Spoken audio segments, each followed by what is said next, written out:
ጌታ ኢየሱስ ልክ ያቺ ጌቴሳማኒ ላይ ተንበርክኮ ጽዋውን ሲጠጣ ከአባቱ ዓይን ጠፋ ልጁ።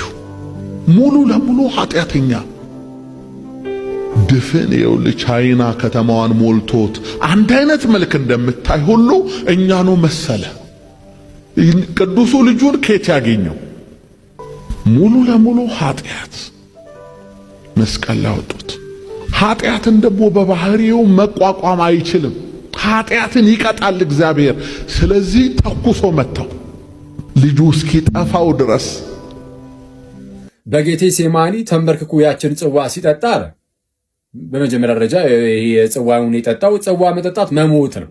የሞቶ ጌቴሴማኒ አይደለም። በጌቴሴማኒ በትወድስ ይህች ጽዋ ከእኔ ትለፍ ብሎ የጸለየበት ቦታ እንጂ ኢየሱስ ጽዋውን የጠጣው በመስቀል ላይ ነው። እሺ በመስቀል ላይ ነው። ለማንኛውም ግን ምን አለ ስለ ኢየሱስ ሲናገር ወዳጃችን ኢየሱስ ሙሉ በሙሉ ኃጢአተኛ ሆነ።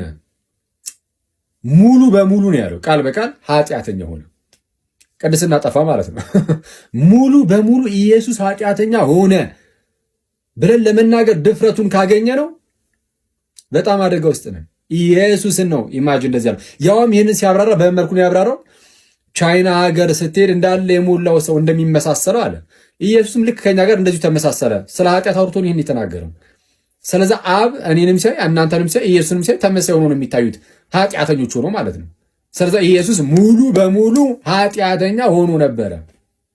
ጌታችን ኢየሱስ በመስቀል ላይ አባቱ የሚያደርጉትን አያውቁምና ይቅር በላቸው ብሎ ወደ አባቱ ይጣራል፣ ይጸልያል። ይህ ወዳጃችን ግን መጥቶ ምን ይላል? አባቱ ልጁን ጭራሽ አጥቶት ነበረ ብሎ ሲናገር በድፍረት እንሰማዋለን።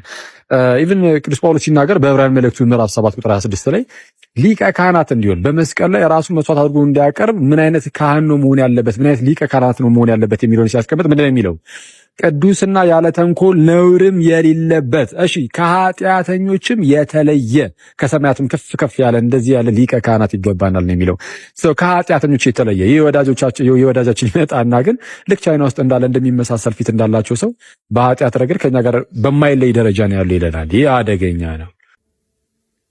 ስለዚህም ደግሞ አለ አብ ኃጢአትን በባህሪው መቋቋም ስለማይችል አለ ኢየሱስን አይደለም አብ በባህሪው ኃጢአትን መቋቋም አይችልም። ኢየሱስ ግን ያው ይችላል። ጭራሽ ሙሉ በሙሉ ኃጢአትም ሆኗል፣ ሙሉ በሙሉ ኃጢአተኛ ሆኗል እያለን ነው ያለው ወዳጃችን። ባይዜ ፕሮቴስታንቲዝም አዲሱ ኖስቲሲዝም ነው።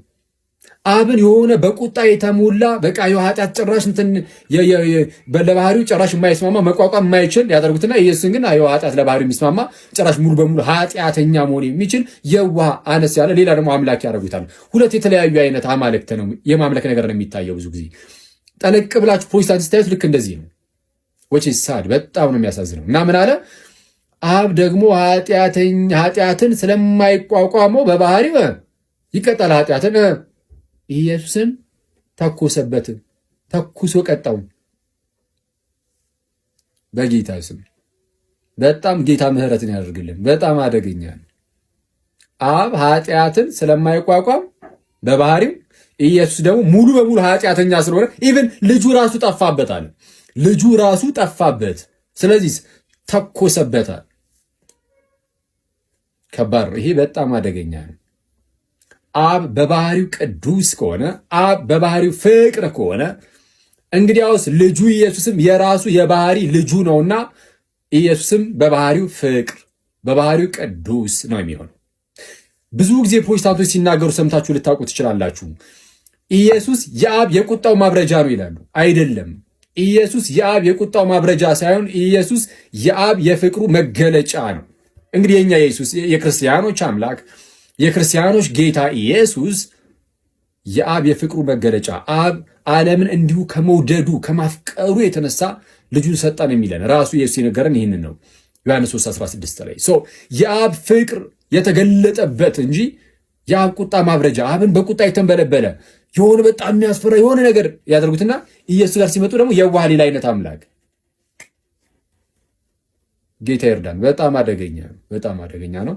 ምናልባት ዛሬ ላይቭ ላይ ከገባውኝ እዚህና መሰል ነገሮች ላይ የተወሰነ ሄድበታለሁ። ይቆየን።